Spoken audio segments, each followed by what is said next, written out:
Over. By the way, if you work in computer graphics and art production, digital art production for decades, you get this awesome stretching routine where you can prevent your carpal tunnel syndrome. So it's a very real thing. Speaking of very real things, I just wanted to make a public service announcement that laptop thefts are a thing that does happen here on campus. So maybe just kind of put that in the back of your mind, and like the next time you're out at lunch and you're sort of thinking, hey, it's Madison, everything's great. Just remember that maybe it's not, and kind of hold on to your stuff. So yeah, we certainly would not want that to happen to anybody. So other things that I wanted to kind of just update you on. It's been a little while since I've shown you what I'm working on in my studio, so I thought I would just take a quick minute and show you some kind of updates on progress that I'm making with my project. So one of the things that we've been doing is we've been making, I have about 15 of these different channels of video, and these are made in Adobe After Effects. So it's a combination of, well, actually this cat thing is coded in processing, or P5, and then some of the stuff is made in processing and then imported into After Effects. So I'm making a bunch of these channels of video that run, and there's kind of, as you can see, kind of abstract and kind of focused on shape of animals and plants. And then the plan is, let me show you the plan. So the plan is to dump them into this game environment where I have these islands, and each of these islands is going to have like a satellite dish that sprays light and particles of light across the sort of game scene. And every time the dish sprays light across you as a player, you'll kind of portal yourself to the next island. So that's basically how you kind of navigate around the space, is by getting into the light. And then I'm also, one of the reasons the color on these videos is so wacky, well, first of all, I really like wacky stuff. But second of all, one of the reasons the color is so wacky is because we're kind of experimenting with blending channels in this game environment. So we can actually play the video in the game environment. So that's what I've been up to. There's your 4-minute thing. Is maybe also just like a fun way to think about how to use video, right? Because mostly we use video in the context of a player, like YouTube or Vimeo or some sort of streaming player. And we don't necessarily think about the fact that video is like a 2-dimensional image that you can use anywhere. So yeah, in terms of this stuff, I'm going to turn this off because I'll need the sound later. I had a couple of things that I wanted to kind of alert you on. One is that I went ahead and, because I just gave you that update on my studio progress, it's because I felt like I had an extra 5 minutes. And the reason I have an extra 5 minutes is because I posted the midterm review to the Canvas site yesterday. So it's basically just a 12-minute clip of me reading the exam and trying not to give you the answers, but trying to give you really big hints on what to study. So hopefully it should be super helpful. That's the intent. So I also wanted to kind of just note that we have this lecture on video art that was put in here today, and it looks like it was published. Did anybody happen to watch it already or navigate through it? Okay, no, that's good. So that's good. So as you can see, I marked it that it's not on the midterm. It's not. There are no questions about it. And I think what I'm going to do is I'm actually just going to move it into next Tuesday. And I think what's going to happen on Tuesday of next week is that we will look at some video art, but you may have to finish that outside of class because, obviously video art takes time. So I'll have just a few minutes. I'll show you some that we can show in class time. I also want to make sure that I offer some time for everybody if anybody's having any technical issues with wrapping up their project or getting their project to a form that you can turn in. So basically, this upcoming Tuesday is sort of like a flexible day for me, so that I kind of programmed in. So I think what we'll do is we'll look at a little bit of this video art lecture. I will be available to answer any questions that you may have about video or even about getting started in 3D. And then probably that'll take up the entire class period. So, does anybody have any questions about that? Sorry about that. I just didn't really see it, honestly. Oh, speaking of seeing. Oh, yeah, it's a good thing. When I put them on after I got home, I was like, holy crap. So, wow, okay. So that's good news. So yeah, anyway, and then after the midterm, we're going into the sort of 3D unit of the class. So any questions kind of, I guess, revolving around the midterm or also maybe revolving around other obligations that you may have in this class? Anybody? Anybody? All right, good.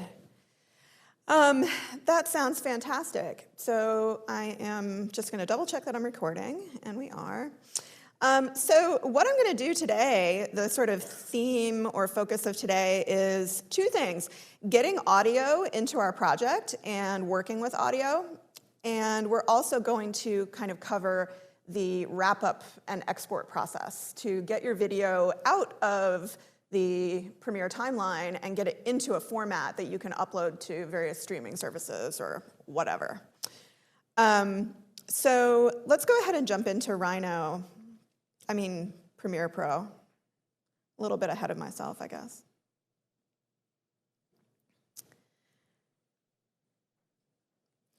So I have my project right here. As you can see, it's sort of like loading / rendering. This project is sort of like in an interesting kind of like middle phase of being just kind of close to like a bunch of unfinished stuff. So I'm just going to kind of do something really quickly to kind of finish it, not finish it, but just kind of condense it. So one thing I'm going to do is I zoom in on the timeline. You may notice that I selected everything in the timeline. One thing that I want to make sure is that the video starts at the beginning of the time code. So that's, in general, that's a pretty good thing, and it's something that you would want. There are ways, when we export video, there are ways to select a chunk of the timeline to export. But if you do it this way, it just makes it automatic, and it's right, kind of right out of the box. So I would recommend that you kind of shift everything over so everything starts at 0. Now, does that mean that you have to start like right at 0? No, not really. I mean, you could have a transition in here would be probably a good thing to think about. So let's just review that super quickly. I'm going to put a dissolve, dip to black transition in here. And then you can see in the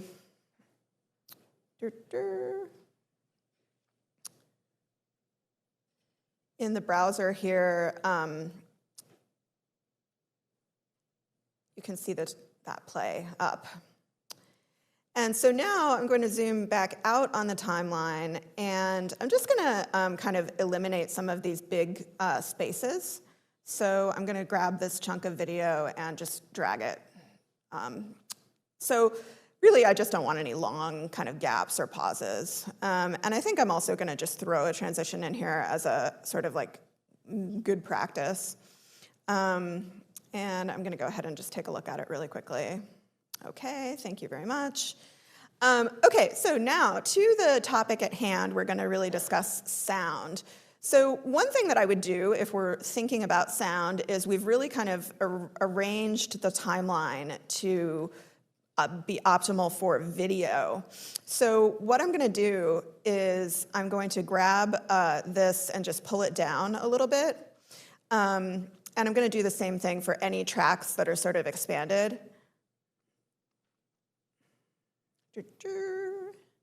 And then I'm going to move this one up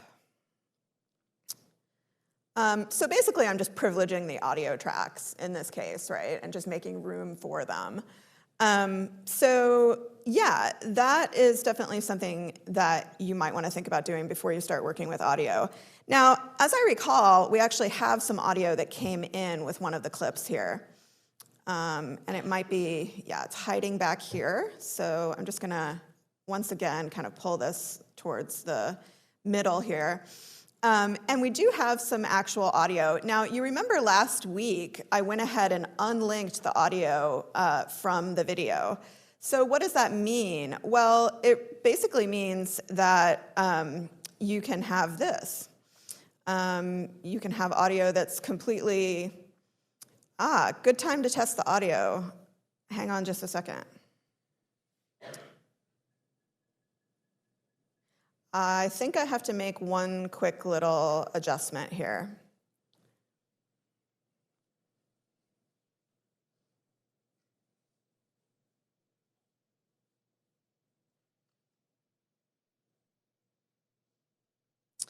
So,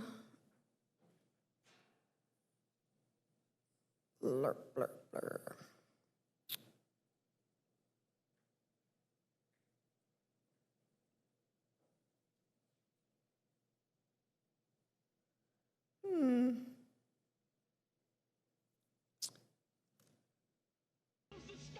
There we go. Good.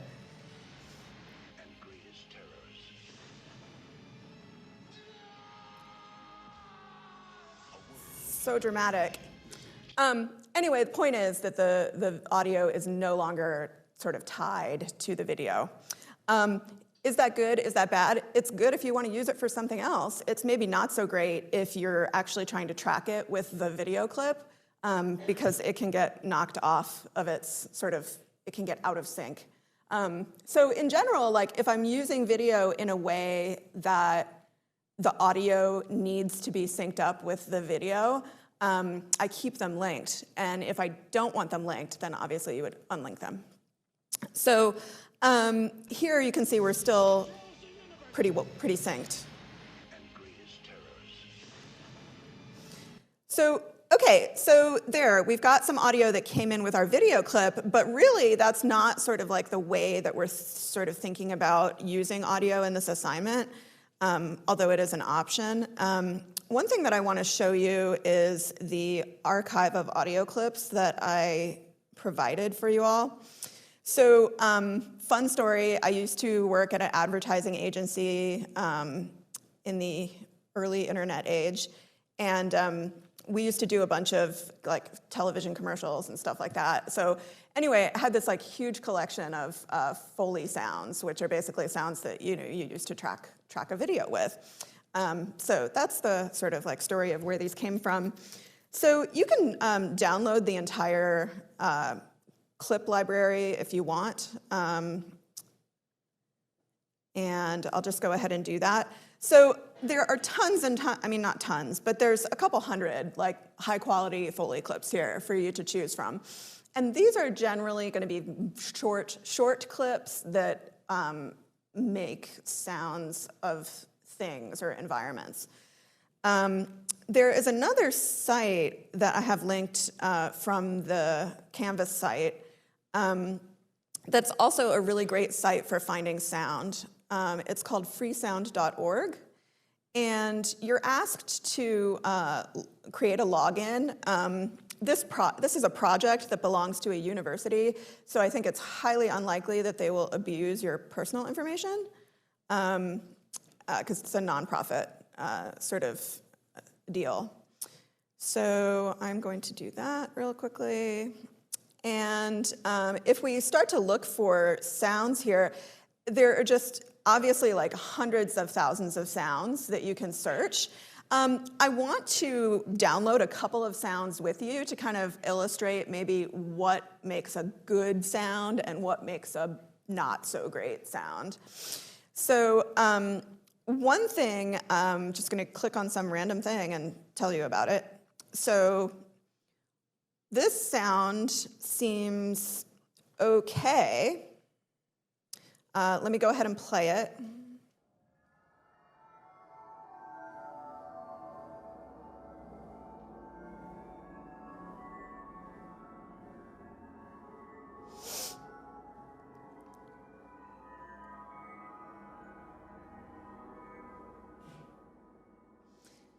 So in order to kind of evaluate the quality of this sound, I mean, first of all, we can just listen to it. And I can tell you that's not a super high quality sound, like it has some compression going on. There's a couple of factors that we want to think about. So there's the file type. So in this class, we're probably going to be using primarily M4As. That's kind of the prevailing contemporary format for most audio these days. You can thank Apple for that and their former iTunes software. But now it's sort of just a general file format that's in use. Is it good? Is it bad? Well, it's not the highest quality format out there. It's a format that's really designed for people who share and move things around over the internet. So generally, when you hear that a file format is kind of made for the internet, you can bet that it's got probably a lot of compression and that it's not a sort of like full quality experience. We could probably have like a several hour-long conversation about what a sort of quality audio experience is and why people would want it. And I'm sort of thinking that if you've got your headphones, or if you have headphones, that is a helpful thing. I have a video about headphones on the Canvas site if you're interested in this type of thing. Pretty much, I would say we're just kind of looking for garden variety quality. We're not looking for anything amazing because I don't think that any of you are going to be showing your film in like an auditorium with tons of people and really high quality output speakers, right? So I don't think it's necessarily reasonable to like go after full quality audio. So this is somewhere in the middle, and it's kind of not bad, maybe not good. This bit rate is quite low. So for a bit rate, I would say you probably want a bit rate 32,000 or over. And so the bit rate is what makes this sound a little bit mushy. Everybody kind of hear that? That's the bit rate. So let's try to find some more sounds that are sort of just have different characteristics. So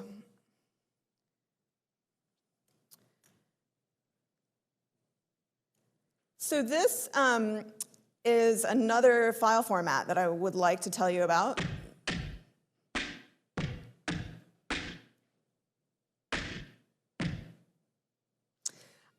This sound seems to me to be perfectly acceptable. I'm going to tell you a couple of things about it. So it's a WAV format. There's also a format, I'm just going to write this down on the board really quickly.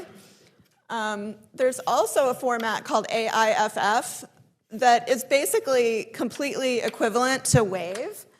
And the AIFF is the Mac version of the WAV file. And the WAV file is basically uncompressed audio. So you know how we had this conversation in Photoshop about TIFFs versus JPEGs, right? Does everybody sort of remember that? Thinking about the TIFF being uncompressed and the JPEG is sort of compressed, has some artifacts. So basically the MP3, M4A are in that sort of JPEG bin, and WAV and AIFF are in that sort of TIFF bin of being uncompressed.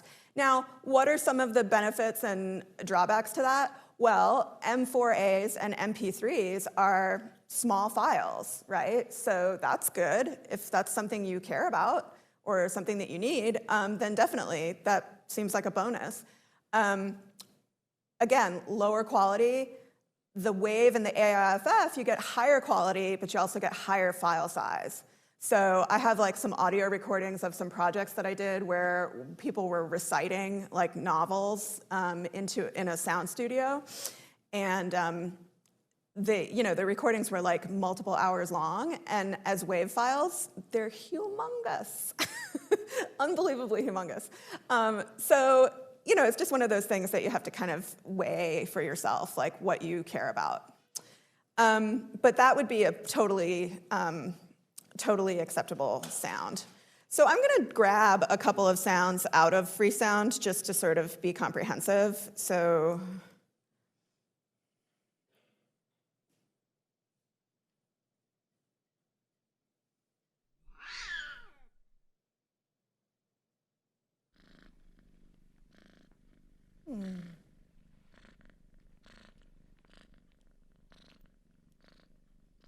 oh, that's nice. I could use that for my project.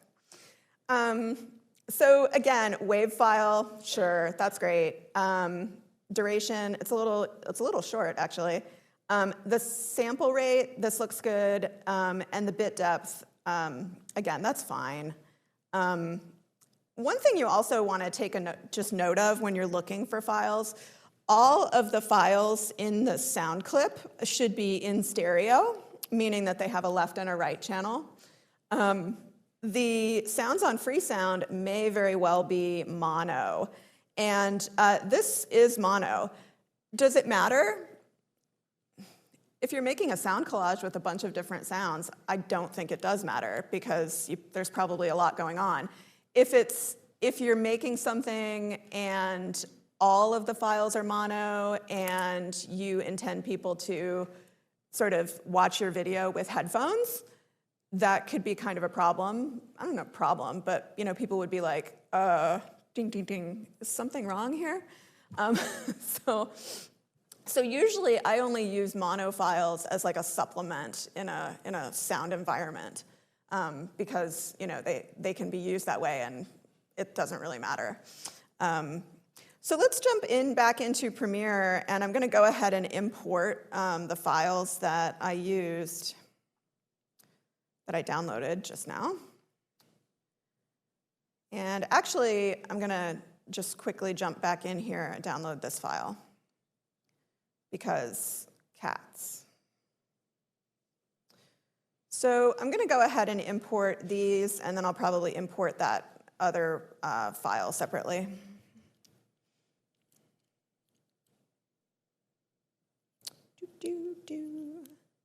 It can take a second.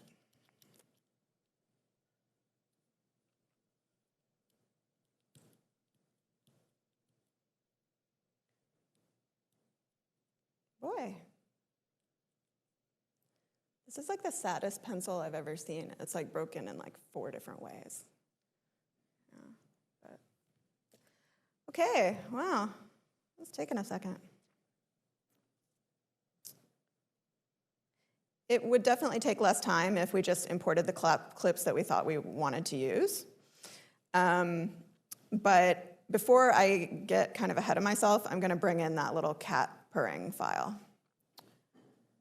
because I just can't forget about that. Let's see.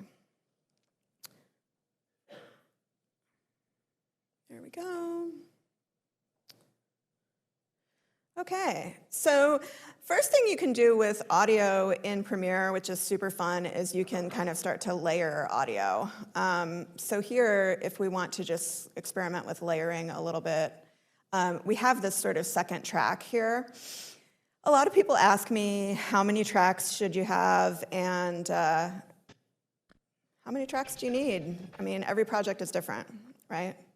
So I would start with the 3, and I can usually get by with 3 because it gives you 2 tracks to sort of blend and then another track to just hold random stuff. But yeah, add more tracks if you want to. There's no problem with that. So when you get a clip, and again, the clips that I prepared for you are like professional grade audio clips. So they're going to come in and they'll have the sort of ramp already established. Since this clip that we got down here is from sort of an unknown source, probably the first thing that I'm going to do to it is I'm going to add what's called a ramp. And a ramp is something in audio that you basically create a sort of, with the pen tool, so I'm just backing out, making the track a little bit larger to reveal the keyframe editor. And then when I click on this and pull this down, it's going to create like a sort of soft entry to the sound. If I mute this, I think we can sort of maybe just play through that a little bit.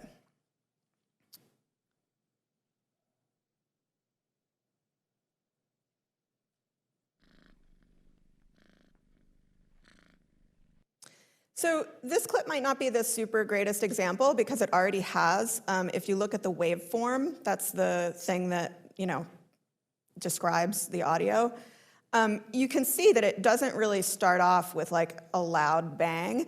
A lot of times when amateur recorders or amateur people are using audio equipment, there tends to be like a hiss or a pop at the beginning of the recording. It's super common. You'll see when you see the recording, you'll just see like a little where the waveform just spikes up. And I guess my one piece of like craft advice to you is to get rid of that because it's just not, it's not cool. It doesn't sound good, and it definitely like makes the sound sort of like harsh in a way that is not really like nice to people's ears. So I pretty much put these ramps in for almost every clip that I record myself. If you're using like a pre-made sort of clip, let me just show you how this one looks in comparison. You can see that this one doesn't really need a ramp because it starts off pretty quiet and there's no sort of surprise here. But again, with a less well-produced video audio clip, it would be really common to see some sort of little bink in there, and just take this and then drag this down, and you've got a much smoother situation.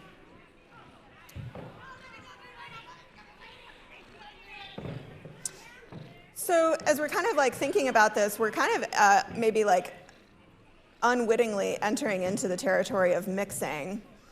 And what do I mean by mixing? Well, it's like we're trying to combine a couple of tracks, and it seems like they're both vaguely at the same volume level. They're kind of in the same neighborhood, right? So if I wanted to take one of these clips and go ahead and just take the entire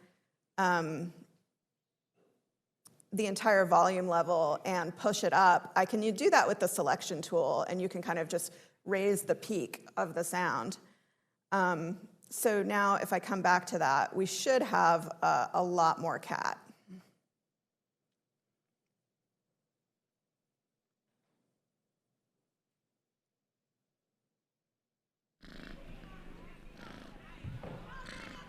There it is.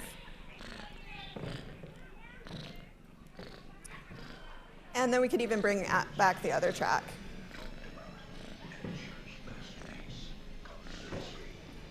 So just with a couple of steps, like you can create a really dense sound environment in Premiere. So that's sort of one just kind of thing that you can do with sound, is sort of to just layer it and play around with the volume. Of course, maybe one last thing about the volume. If I wanted to have it transition from being very cat-focused to being more kind of children-focused, I could just ramp this down here.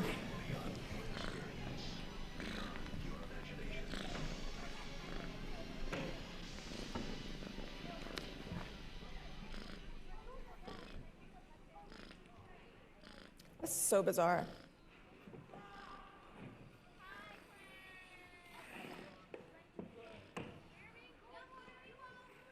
And so now our cat is pretty much gone. Even though I think this is the part of the video where we really need the purring, when the sort of sprinkles are being handled. It's very sensual.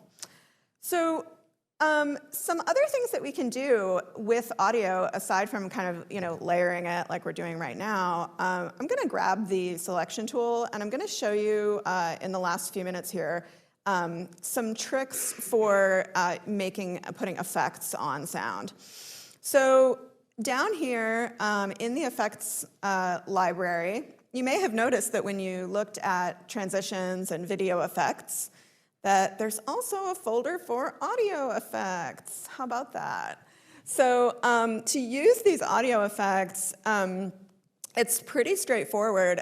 One of my favorites is probably the pitch shifter. So all I have to do is just drag it onto the clip. And I think I'm going to get into the area of the clip where I know that there are human voices. Okay, yep. The systematic destruction of our universe. Oh, gosh. Okay, so, and then here, in the effect controls panel over here, you may have just noticed, like, wow, Meg put that filter on, and literally nothing happened. It's true. So you need to go to this edit button in here when you have the clip selected, and go ahead and click on that, and then you can see the sort of army of presets that they have available. And I would recommend that if you don't sort of like, if you're not the biggest audio nerd in the world, that you just try the presets and see what happens. Because some of them are pretty interesting. So if we want to try these out, I can actually unpause the video, and we can try these out in like real time.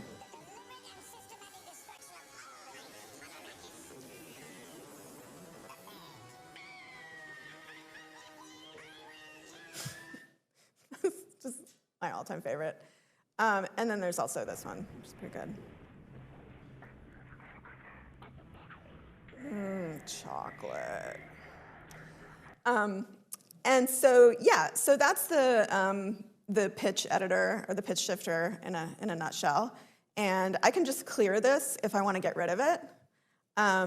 Another thing you might think about trying is the delay function.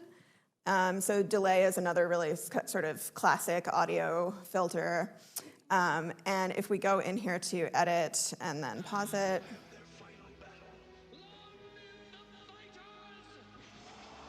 just turn it up just a tiny bit.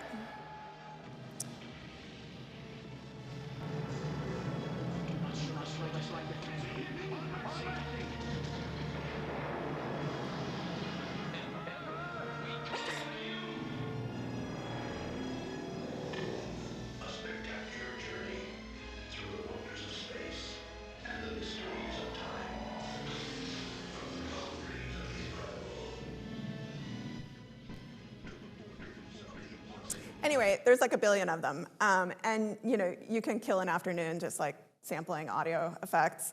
And so yeah, that's definitely another thing that you can do. And just like video effects, audio effects, you can use multiple effects, and they kind of compound on each other.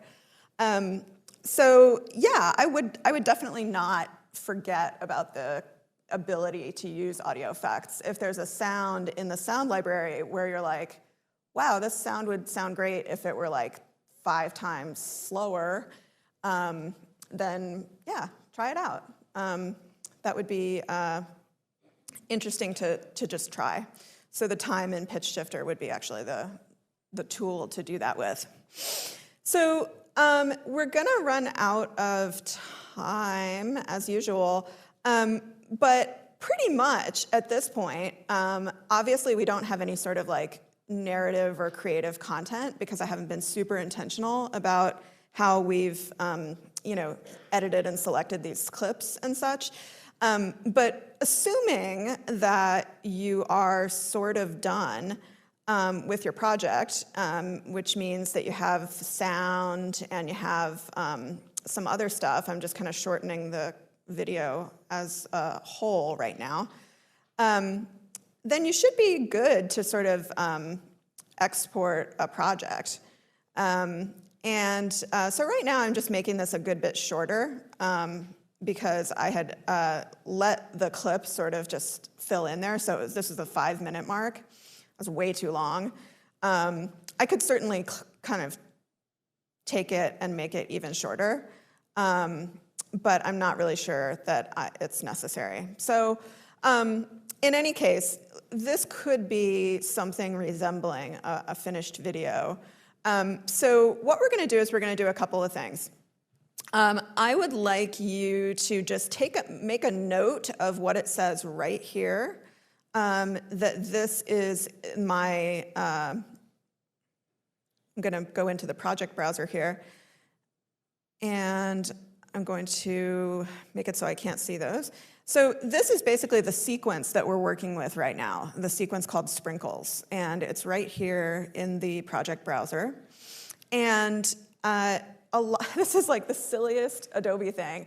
I get emails from students every semester that's like, oh, I clicked on my project and it won't let me export my project. And I will say, aha, there's a reason for that. It's because in Premiere, you export the sequence, not the project. So I have this sequence actually selected right now, and that's kind of what needs to happen. Of course, had to learn that the hard way. So then if you go to export and export media, so there's 2 tracks in Adobe for exporting. Because our video is relatively short, it's going to have a relatively small file size, it's not going to take all day to render, it's going to take a few minutes. I think it's okay to just directly export the video. I do want you all to know that if you work on longer projects or larger projects, that using the Adobe Media Encoder can be really helpful. So there have been many times where I've done videos that are like, take a day to render. And in case you haven't noticed, like this is a laptop and I like to go places and do stuff with it. So that's kind of conflicts with the idea of rendering a video all day. So what the Media Encoder allows you to do is the Media Encoder allows you to set up projects in a queue where you can pause the rendering at will. So it's really nice if you're doing a lot of video rendering, but for this class, I think it's fine to just use the export. So it looks like there's a couple of things here that you should pay attention to. So first of all, we have this top thing that says media file. That's good. It looks like the Adobe Premiere has put in some presets for different streaming sites, which is useful. It's really not necessary. I mean, you can export a media file and then just upload it to YouTube. Every streaming platform, just so you know, every streaming platform has different technical standards for video. So if you are interested in using streaming platforms, probably the best thing to do is just to look at their FAQ and look at their requirements. So for example, YouTube, I know this because I use YouTube like a lot. YouTube wants H.264 as the codec. And it just so happens that we've already sort of selected, that's auto-selected for us because we selected MP4 here, or that's sort of default basically. So that's fine. And these video settings should be fine on YouTube or Vimeo or Facebook. Other sites I'm not quite sure, I don't know about. I haven't tested it on everything, but this is a good set of settings. So let's say that these settings that you're looking at, let's say this, for some reason here where it says 1920 by 1080, well, that's an indication to us that we're working in HD, which is good because we set up the project to work in HD, right? So this is sort of just confirmation that we did things right. If it's not right at this point, what would I do? I'd probably come into this tab called Video, and I would consider maybe using the Match Source button. In general, if you're having problems, probably the best thing to do would be to email me or email Natalie, Claire, and Tony, because sometimes there can be weird sort of technical things with exporting video. But it looks like this is all correct. So I'm just gonna, I think we've had plenty of time on the screen, so I'm gonna hit the export button. And then you wait.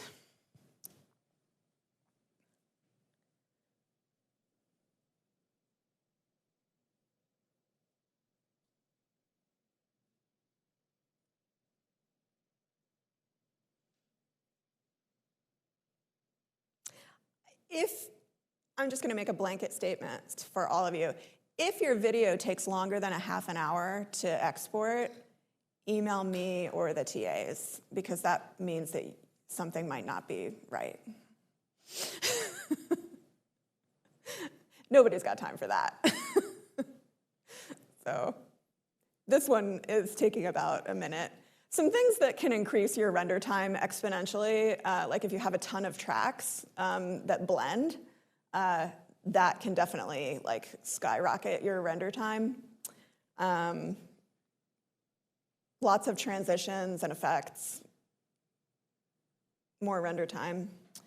But in general, you can see this is rendering, within 2 minutes, and it'll be done.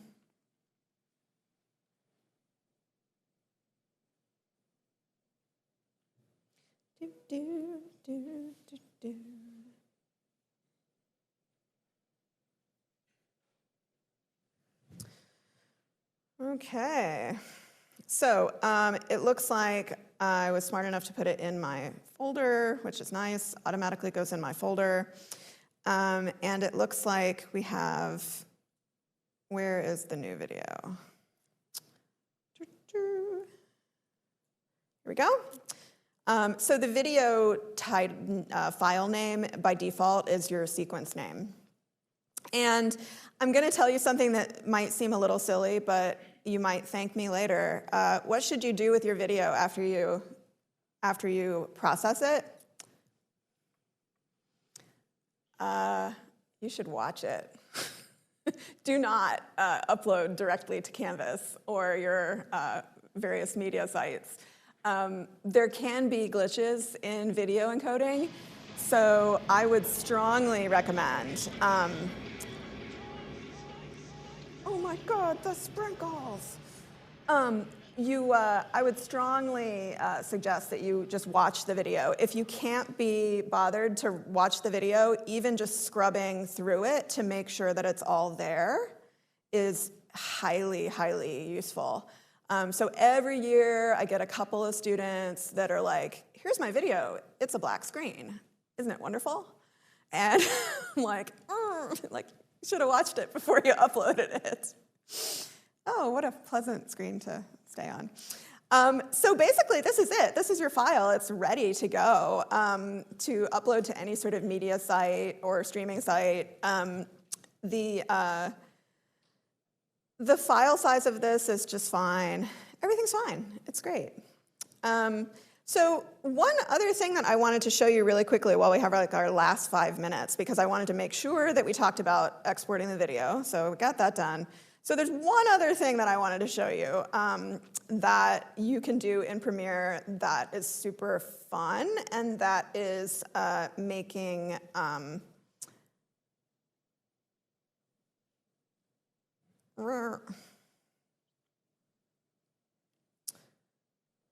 making graphics. So Premiere, a couple of versions ago, completely redid the way that it handles graphics and titles. And I think it's actually better now. So basically what you're doing is it talks about text and graphics as layers. So it's like you're making a new layer, which is kind of weird because there technically aren't really any layers in Premiere, but if maybe think about it as a layer because it's going to layer like over your video. So let me tell you a little bit more about that. So if you go to New Layer Text, it brings up this whole sort of thing where you've got now text on there. You can see that it automatically sort of put the text on top of the video where the playhead was. So here's some cool things about this text layer. You can make this text layer as long as you like. It will cover stuff. You can also adjust the parameters of the text layer just by flying this out, and then you get all of these things that you can do with the text. And so you can shift the position, you can play around with fonts. Let's go ahead and just change the font because it's a little ooky. So I think I'm just gonna try like a font like, this is the part where you see how many fonts I have installed on my computer, and it's a little ridiculous. It's like too many. Okay. And yeah, of course we have to actually select the text, so let me go ahead and do that. let's try this one. There we go. And yeah, so that's great. Now, notice that by default, it comes in with a transparent background. You can change that here. Just select a background color, and it'll take over the entire frame. The other thing that you can do with text, of course, is to use it as like an end credit or something. You just drag it down to where that is, and then it becomes sort of on a black background. And text objects in Premiere can take effects, they can take transitions. Basically, most of the stuff that you would do to a video clip, you can do to this little object. And you can also set blending modes on it, just like you would a video clip. So yeah, I wanted to make sure that I showed you how to do that if we had the time. So if anybody has any questions before we break up, otherwise I will see you on, oh, wait for it, Tuesday of next week. You're like, yeah, day off.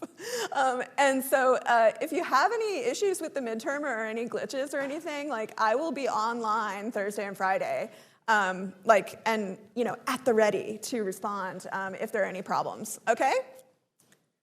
Awesome. Have a great rest of the week. Good luck on the midterm, and we'll catch up on Tuesday.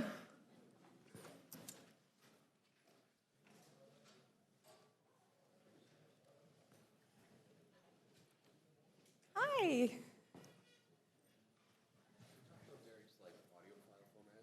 Sure. I was wondering, so you didn't mention MP3. Should we avoid MP3? You know, they're so ubiquitous that I don't think you can really avoid them, but I guess I just feel like it's important to know that it might not be the best quality, you know?